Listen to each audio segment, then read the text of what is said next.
Madam ನಿಮ್ಗೆ ಅವತ್ತು ಹಲ್ಲೆ ಆದಾಗ ಧರ್ಮಸ್ಥಳದಲ್ಲಿ ಯಾವ ಆಸ್ಪತ್ರೆಯಲ್ಲಿ ನೀವು ಟ್ರೀಟ್ಮೆಂಟ್ ತಗೊಂಡ್ರಿ? ಗೊತ್ತಿಲ್ಲ ಸರ್, ನನಗೆ ಆಸ್ಪತ್ರೆ ಯಾವ್ದಂತ ಗೊತ್ತಿಲ್ಲ. ಯಾರು ಟ್ರೀಟ್ಮೆಂಟ್ ಅವತ್ತು ಟ್ರೀಟ್ಮೆಂಟ್ ಯಾರು ಕೊಡ್ಸಿದ್ರು? ಆ ದುಡ್ಡು ಯಾರು ಕೊಟ್ರು ಮೇಡಮ್ ಆಸ್ಪತ್ರೆಯಲ್ಲಿ? ಅದೇ ಅನಾಮಿಕ ವ್ಯಕ್ತಿ ಅದನ್ನ ಕರ್ಕೊಂಡು ಹೋಗಿ ಹಾಕಿದ್ದು.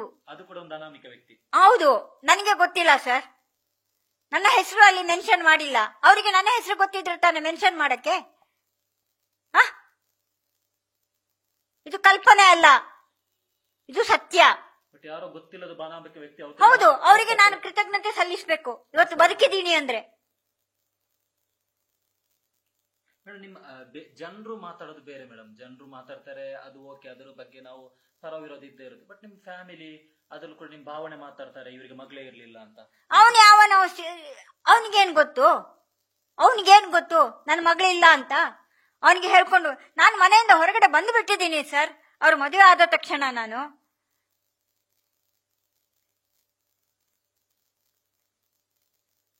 ಅಲ್ಲ ಮೇಡಮ್, ಒಂದು ಇದರಲ್ಲಿ 3 ಜನ ಹೆಣ್ಣು ಮಕ್ಕಳೇ ನಾನು ಸತ್ತು ಹೋಗಿದ್ದೀನಿ.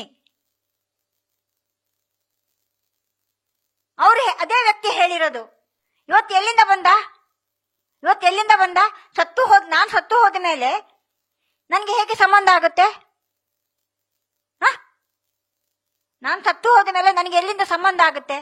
ಯಾವ ಸಂಬಂಧ? ಅವನು ನನ್ನನ್ನ ನೋಡ್ಕೊಂಡಿದ್ರೆ ಅವನು ಸಂಬಂಧ ಹೇಳ್ಬೋದು. ನಾನು ಅವ್ರ ಮನೆ ಬಾಗ್ಲಿಗೆ ಹೋಗ್ಲಿಲ್ವಲ್ಲ.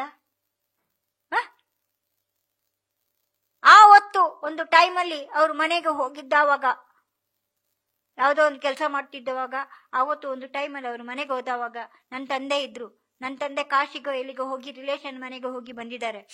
ಆ ಟೈಮಲ್ಲಿ ಇವ್ರ ಮನೆಗೆ ಒಂದು ದಿನ ಹೋಗಿದ್ದಾವಾಗ ಇದೇ ಈಗ ಮಧ್ಯಸ್ಥ ಏನ್ ಮಾತಾಡ್ತಾ ಇದ್ದಾನಲ್ಲ ಅವನ ಹೆಂಡತಿ ಅಲ್ಲಿ ತಂದೆ ಒಂದು 3-4 ಯಾರೋ ಕೊಟ್ಟಿದ್ದಾರೆ ನಿನಗೆ ಅವಳಿಗೆ ಅಂತ ಸೀರೆ ತಂದು ಕೊಟ್ಟಿದ್ರು. ನಾನು ಹೊಟ್ಟೆಯಲ್ಲಿ ಹುಟ್ಟಿದ ಮಗಳು, ಅವರಿಗೆ ಹುಟ್ಟಿದ ಮಗಳು, ನಾನು ಅಲ್ಲೇ ಎದುರುಗಡೆ ಇದ್ದೀನಿ.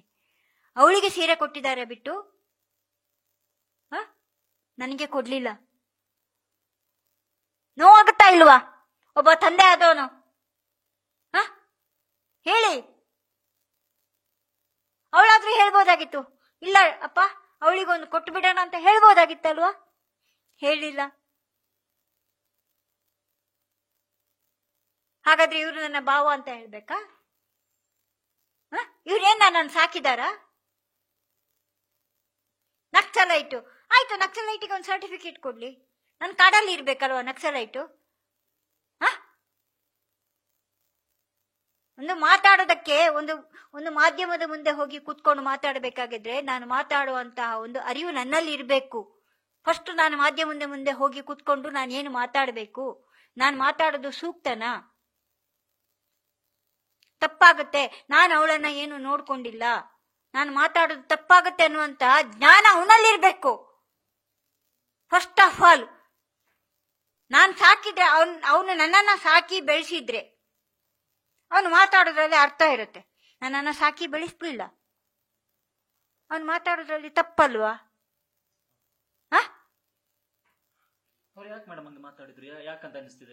ನಾನು ಮಾಧ್ಯಮದ ಮುಂದೆ ಬಂದಿದ್ದೀನಿ. ಇನ್ನೆಲ್ಲಿ ಆಸ್ತಿಯಲ್ಲಿ ಏನಾದ್ರೂ ಕ್ಲೈಮ್ ಮಾಡಿದ್ರೆ ಅದು ಒಂದು ಊರಲ್ಲಿದೆ, ಅದು ಈ ಧರ್ಮಸ್ಥಳದವರಿಗೆ ಕೊಟ್ಟಿರೋದು ಆಸ್ತಿ. ಧರ್ಮಸ್ಥಳದವರಿಗೆ ಯಾರು ಕೊಟ್ಟಿದ್ರು ಮೇಡಮ್? ನಮ್ಮ ಫ್ಯಾಮಿಲಿಯವರು ದಾನ ಅಂತ ಮಾಡಿದ್ದಾರೆ ಅಂತ ಹೇಳಿದ್ರು. ಎಲ್ಲಿಗೆ? ಧರ್ಮಸ್ಥಳಕ್ಕೆ? ಹೌದು. ನಿಮ್ಮ ಫ್ಯಾಮಿಲಿಯವರು? ಹೌದು. ಆಸ್ತಿ ಅದು ತಂದೆದ್ದು. ಅದೇನ್ ಮೇಡಮ್, ಸ್ವಲ್ಪ ಎಕ್ಸ್ಪ್ಲೈನ್ ಮಾಡಿ ಮೇಡಮ್, ಅದೇನ್ ಆಸ್ತಿ ವಿಚಾರ? ಅದು ಧರ್ಮಸ್ಥಳದವರಿಗೆ ದಾನ ಅಂತ ಕೊಟ್ಟಿದ್ದಾರೆ. ಅದೆಷ್ಟೇ ಎಕರೆ ಜಾಗ ದೇವರನ್ನ, ಶ್ರೀನಿವಾಸ ಪ್ರಸನ್ನ ಸೋಮೇಶ್ವರ ಅಂತ ಒಂದು ದೇವರು, ಅದೊಂದು ಧರ್ಮಸ್ಥಳ ಹೆಗ್ಡೆ ಅವರಿಗೆ ಕೊಟ್ಟಿದ್ದಾರೆ. ದಾನ ಅಂತ ಮಾಡಿದ್ದಾರೆ ಅಂತ ಹೇಳಿದ್ರು. ದಾನ ಮಾಡೋದಾದ್ರೂ ಒಂದು ಮನೆಯಲ್ಲಿ ತಂದೆಯ ಆಸ್ತಿಯನ್ನ ದಾನ ಮಾಡಬೇಕಾಗಿದ್ರು ಅಥವಾ ಸೇಲ್ ಮಾಡಬೇಕಾಗಿದ್ರು, ಯಾವುದೇ ಮಾಡಬೇಕಾಗಿದ್ರು ನನ್ನ ಒಂದು ಸೈನ್ ಇರ್ಬೇಕಲ್ಲ, ಒಂದು ಮೊಮ್ಮಗಳು ಇದ್ದಾಳೆ ಅಂತ ಅಲ್ವಾ? ಹಾಗಾದ್ರೆ ನಾನು ಸತ್ತು ಹೋಗಿದ್ದೀನಿ. ಹಾಗಾದ್ರೆ ನಾನು ಹೇಳ್ತಾ ಇದ್ದೀನಿ, ಡೆತ್ ಸರ್ಟಿಫಿಕೇಟ್ ಕೊಡ್ಲಿ. ಈಗ ನನಗೆ ಎಲ್ಲರೂ ಕ್ವಶನ್ ಮಾಡ್ತಿದ್ದಾರಲ್ವಾ, ಅವ್ರ ಹತ್ರ ಏನು ಇಲ್ಲ ದಾಖಲಾತಿ ಅಂತ. ಅವ್ನು ಹೇಳಿದಾನಲ್ಲ ನಾನು ಸತ್ತು ಹೋಗಿದ್ದೀನಿ ಅಂತ, ನನ್ನ ಡೆತ್ ಸರ್ಟಿಫಿಕೇಟ್ ಡಿಕ್ಲೇರ್ ಮಾಡಕ್ ಹೇಳಿ. ಮೇಡಮ್ ಈಗ ನೀವು ಇಷ್ಟೆಲ್ಲ ಸರ್ಟಿಫಿಕೇಟ್ ಕೇಳೋರು ಅನನ್ಯ ಭಟ್ ಬಗ್ಗೆ ಒಂದು ಸರ್ಟಿಫಿಕೇಟ್ ಇಲ್ಲ ಅಲ್ವಾ ಅಂತ ಪ್ರಶ್ನೆ. ಈಗ ನಿಮ್ಮ ಮನೆಗೆ ಬೆಂಕಿ ಬಿತ್ತು ಎಲ್ಲ ಓಕೆ, ಹೌದು. ಅವರು ಅವರು ಮಿಸ್ಸಿಂಗ್ ಆಗುವಾಗ ಅವ್ರಿಗೆ ಏಜ್ ಎಷ್ಟಾಗಿತ್ತು ಮೇಡಮ್? 20 ವರ್ಷ. ಹೌದು. ಅವಾಗ ಅವರು MBBS. ಹೌದು. 20 ವರ್ಷಕ್ಕೆ MBBS. ಹೌದು. ಅವಳು ಪ್ರಮೋಷನ್ ತಗೊಂಡಿದ್ಲು ಮೇಡಮ್. ಓಕೆ, ಒಂದರಿಂದ 2ಕ್ಕೆ ಹೋಗ್ಲಿಲ್ಲ, 3ನೇ ಕ್ಲಾಸಿಗೆ ಹೋದ್ಲು. 1ರಿಂದ 3 2 ಇರ್ಲಿಲ್ಲ, 2 ಇತ್ತು. ಅಲ್ಲ, ಪ್ರೈಮರಿ 2 ಕ್ಲಾಸ್ ಡೈರೆಕ್ಟ್ 3 ಆ ಕಾಲದಲ್ಲಿ. ಯಾಕಂದ್ರೆ ಅವಾಗ ಒಂದು ಇದು ಎಜುಕೇಶನ್ ಇರುತ್ತೆ. ಮೇಡಮ್ ಸಾಧ್ಯ ಇದೆ. 1ರಿಂದ 3ಕ್ಕೆ ಹೋಗುದು. ಹೌದು. 3ರಿಂದ 5 ಅಥವಾ 4? ಇಲ್ಲ, 3ರಿಂದ 4. ಓಕೆ, ಅದು ಸಾಧ್ಯ ಇದೆ.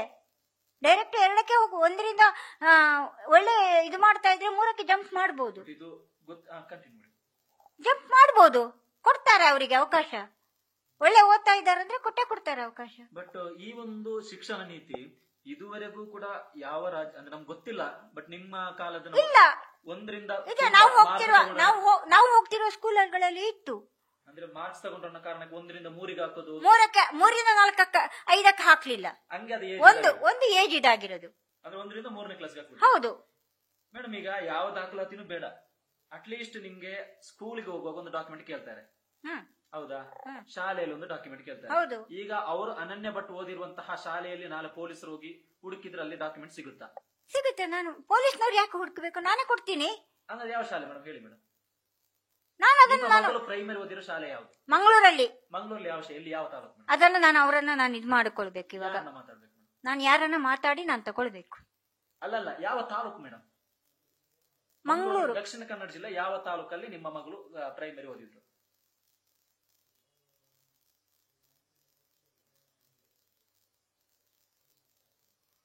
ಈಗ ನಾನು ಬೇಕಾದ್ರೆ ತಾಲೂಕು ಹೆಸರು ನಿಮ್ಗೆ ನೆನಪಿಲ್ಲ ಹೇಳ್ತೀನಿ. ಪುತ್ತೂರ, ಬಂಟ್ವಾಳನ, ಉಲ್ಲಾಲನ? ಪುತ್ತೂರು, ಬಂಟ್ವಾಳ ಅಲ್ಲ, ಮಂಗಳೂರಲ್ಲೇ ಲೋಕಲ್. ಮಂಗಳೂರು ಲೋಕಲ್. ಹೌದು. ನಾನು ಇನ್ನೂ ಇದು ಮಾಡ್ಕೊಳ್ಬೇಕು. ಬಟ್ ನಿಮ್ಗೆ ಗೊತ್ತಾ ಶಾಲೆ? ನನಗೆ ಗೊತ್ತು, ನಾನು ಅದನ್ನ ತಗೊಳ್ತೀನಿ. ಸುಜಾತ ಭಟ್ನ ಕರ್ಕೊಂಡು ಹೋಗಿ ನಿಮ್ಮ ಮಗಳು ಓದಿರೋ ಆಯ್ತು, ನಾನು ತೆಗೆದು ಕೊಡ್ತೀನಿ. ನಾನು ತಗೊಳಕ್ಕೆ ನಾನು ಅಪ್ಲೈ ಮಾಡ್ತಾ ಇದ್ದೀನಿ. ಕೆಲವು ಡಾಕ್ಯುಮೆಂಟ್ ಎಲ್ಲ ಅಪ್ಲೈ ಮಾಡಿದ್ದೀನಿ. ನನಗೀಗ ಅದ್ರದ್ದು ಅವಶ್ಯಕತೆ ಇಲ್ಲ ಆಕ್ಚುಲಿ. ಅಲ್ಲ, ನಿಮ್ಗೆ ಅಗತ್ಯ ಇಲ್ಲ ಮೇಡಮ್. ಜನರಿಗೆ ಯಾಕೆ ನಾನು ಕೊಡ್ಬೇಕು?